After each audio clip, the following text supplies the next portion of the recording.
Okay, we're going live. Hi.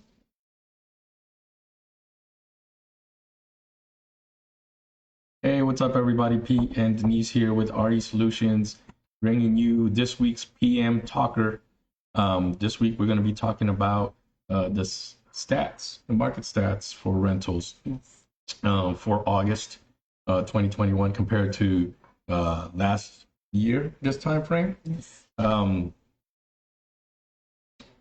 Rental statistics are a little harder to get than the regular sales Yes. statistics because as the redheaded stepchild of real estate that rentals are and property management is, there's no real market stats that is put out by the board. Yes. So we actually have to go in there and physically pull stats out ourselves. Figure it out. Yeah. They do provide. Become our own Yeah. statist.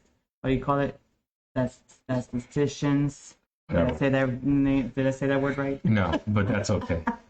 But anyway, they do provide the statistics.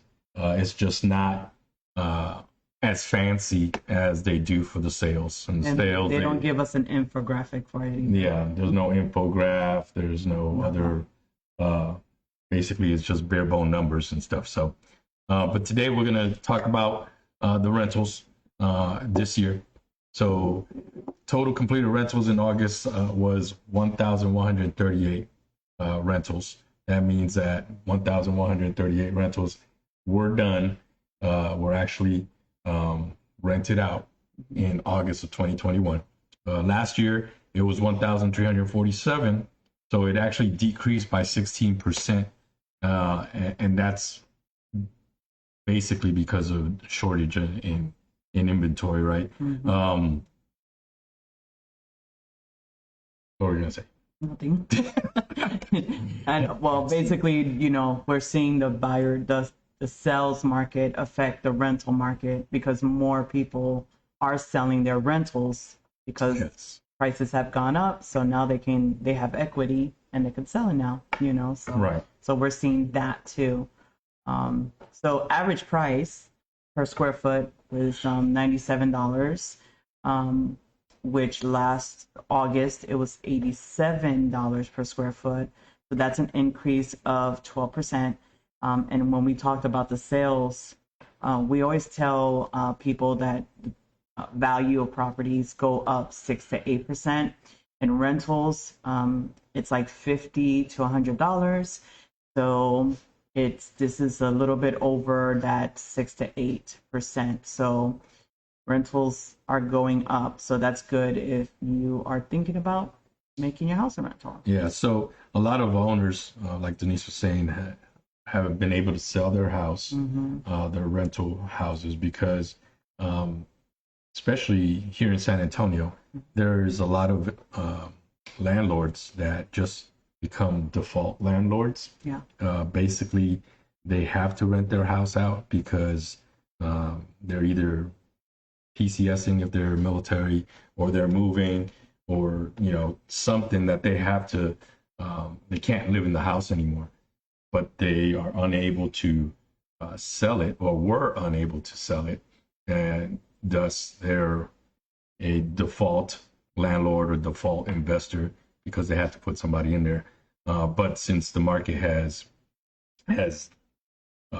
grown so much and inventory has gone down, a lot of these investors have been able to actually sell their property, which obviously caused a decrease in rentals out there. But there's still plenty of rental properties out there. So a lot of homeowners actually that are looking for homes and can't find a home because of the inventory being so low, they've decided to rent. Yeah. And that has caused the rental market to actually increase in value, and decrease in the amount of rental properties as well. So average price now is $16.98. That blows my mind. Last year it was $15.98. And like I said before, That's an increase, usually an increase about 50 to 100 per year. So this is a 7% increase. So that is within the market trend. And I remember when I first started, you could find a nice small, well, we'll talk about that later, but that's the average price. Yeah, sorry. Okay. So average days on market is 28 days. This has changed from last year. Last year it was 35 days was average days on market. So 20% decrease from last August. We continue to see desirable properties receive multiple applications within the first few days. It goes on the market. August tends to be a peak season with families looking for rentals before school starts, which is correct. A lot of individuals, it's kind of funny because like peak seasons for rentals is usually May, like end of April, May, all the way up to August. But when you get to the end of July, Yeah. kind of like mid-July, end of July, it dies down for a little bit. And then probably like the first week of August, it picks back up till the end of August, and then it drops down. And we've seen that that's because a lot of individuals take last minute vacations, right? They'll take their last minute vacations by July, end of July, beginning of August. And then by the time they get back from their vacation, they're like, oh man, I need to move. They're freaking out. The kids have to be in this school. Yeah. And that's when they start looking. So there's a drastic increase in renters during that time frame. It's kind of weird, but average days on market have gone down. And I don't see them going back up right now, even though we are not in our peak season anymore. I think that we are still busy. And we tend to, as we get closer to Thanksgiving, is when the market really usually tends to slow down quite a bit and houses stay on the market just a little bit longer. They're still renting because San Antonio, the great city that we're in, we constantly have people moving in and out. It's such a big military USA. So the rental market is always moving. It just tends to slow down a little bit more because, of course, people they don't want to move around the holidays, and I get it, Yeah. So, yeah, there was something else I wanted to say, but I forget.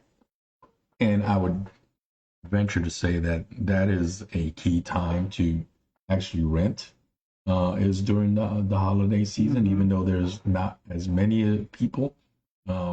Individuals that do try to find a rental property during that time frame usually have a better chance, and at a reduced price, because normally rental prices are going to go up a little bit during the peak season and go down during the non-peak season, and there'll be even more properties available at that time frame too.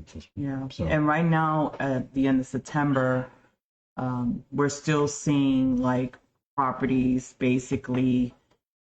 Because right now the trend is property goes on the market. It used to be property goes on the market and you had about 3 days if you really liked it to put an application. Now, day one, application. I mean, I remember I showed a property to a client. It like hit the market. We went to see it immediately, and she put in an application within an hour. I mean, and that is the trend right now, and it's multiple applications. So we're still seeing that trend. I mean, the only properties that I see that are staying on the market a little bit longer are properties that are not accepting pets. And those are the ones and because I just showed one yesterday, I couldn't believe it was still on the market. It's been day 3, and because it didn't accept pets. So owners out there, think about that. It'll still rent, and that's okay if you don't want any pets in your property. But if you want it rented super quick, so allow pets. Yeah. And really, in my 10 years of doing property management, very seldom have we had any problems with pets or pet damage. Most of the problems have been from kids. So, and we can't discriminate against kids. So. But no, seriously, as far as pets, Yeah. pets, I really have not seen excessive damages from pets that were not being able that we weren't able to take care of out of security deposits and stuff like that. And, for us, we do a pet rent, and that's a new trend for the last year or two. And with a pet rent, we are able to make those repairs now without fighting with the tenant for their security deposit. So if you want to know more about that, of course, reach out. Now we're going to talk about pricing.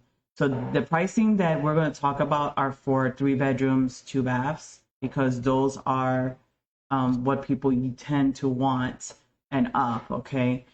So this is what I was trying to say before. When I started 7 years ago, you could get a nice little 3-2, about 1,400 square feet, around there for about 1,050 to about 1,200. That was like the sweet spot. That is not the case anymore. So we told you before there was about how many 1,000 properties that rented in August. So out of those, 80 of those properties, so when I did it, it was like 655 of those properties were 3-2s and up. And so 80 properties, so that's the low end, rented between 1125 to 1495. Okay, so that tells you that. So I have people still asking me, they want to find a rental for 1,300, and I have to break it to them that it's going to be hard, because from 1,300 to 1,399, there were only 15 properties rented in August. So that's just not the sweet spot anymore. So Yeah. anything about that? Yeah. Unfortunately, like we said before, the prices have gone up. So the average price, that used to be 1,200 to 1,300 in a rental. That's no longer the case. Yeah. Average price now can be anywhere from 1,500 to 1,600, and that is for usually a 3-2. If you're looking for anything bigger, 4 or anything, it's going to be more, much more, 1,800 and up. Mm-hmm. And the good thing for that is that a lot of the current investors that have people in their property, their people are going to stay a little longer, because their rent is lower than what they can actually get. Now those are obviously going to be changed as leases are getting renewed and stuff like that. But those are all negotiations that the property management company would have to do with the tenant and the owner to figure out, is it a good deal for this individual just to stay there and continue paying the lower amount, or is it better for the individual to get the higher amount in rent? And talking about the individual, the owner, get the higher amount in rent, but now what's going to happen with the actual tenant, stuff like that. And what's happening in that price range, that 13 to 15, is for people who, especially like people who are in apartments and they're wanting to move into a house because they want a yard, whatever, they want more room. What I'm having to tell them is, if you cannot afford more than 13, then I usually recommend a townhome or a duplex. It gets you out of that apartment complex, and it can get you a pretty nice townhome. So that's just the way it is in this market, for that price range. The majority of the properties now are between 1,500 and 2,000. That's the new average right now. So a big bulk of properties are being priced within that price range. And then the top price now is 2,300 and up.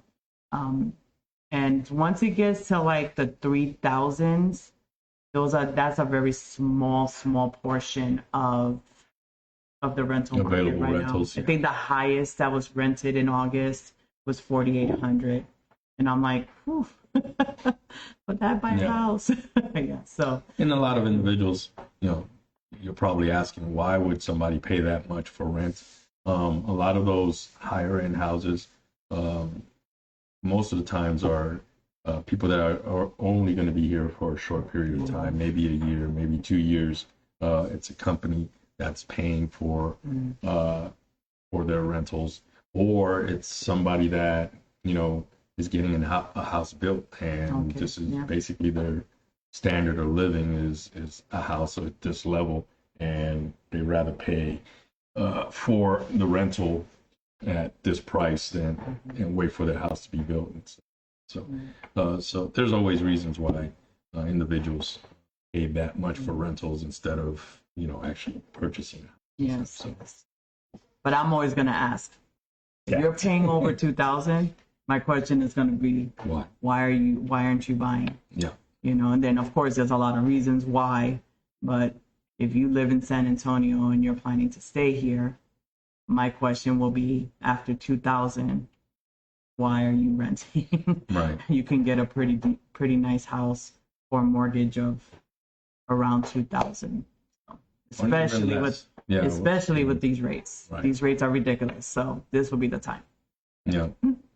So anyway, those are the stats for rentals this month in August. Hopefully, we will be able to get you the stats for September a little bit sooner. No. they Kind of have to wait for the Board of Realtors to actually send us out the stats, even though on the rental side, like I said, we can actually go ahead and try to do it manually. It just takes a little bit. But other than that, thank you for watching, and continue to watch. I think next week, we're doing 5 tips on I think so. something. And Pompey should be back. And to Pompey do that should be with back you, hopefully. next week. And tonight, we're still doing our Hispanic Heritage Month adventures. We're going to Rocotos. Rocotos. It's a Peruvian restaurant here in San Antonio. Go check them out. I don't know what Peruvian food is, but I will find out, and we will let you know. We'll be recording that and putting that out on Facebook. It's gonna be good. That's what I say about all the restaurants. Yeah. It's gonna be good. Yeah. We went to, what was that place called? Sabor de Sanchez. Yes, Sabor de Sanchez last week. That was a Colombian restaurant. Little place, but it was pretty good. And if you haven't seen the video, please look for it, check it out, and stuff like that. If you haven't been to that place, go check them out. Like I said, it's a small place, but they have pretty decent food, and there's a bunch of people going in and out for takeout. So obviously, a lot of the Hispanic community there likes it. So anyway, thanks again for watching, and we will see you next week. Bye.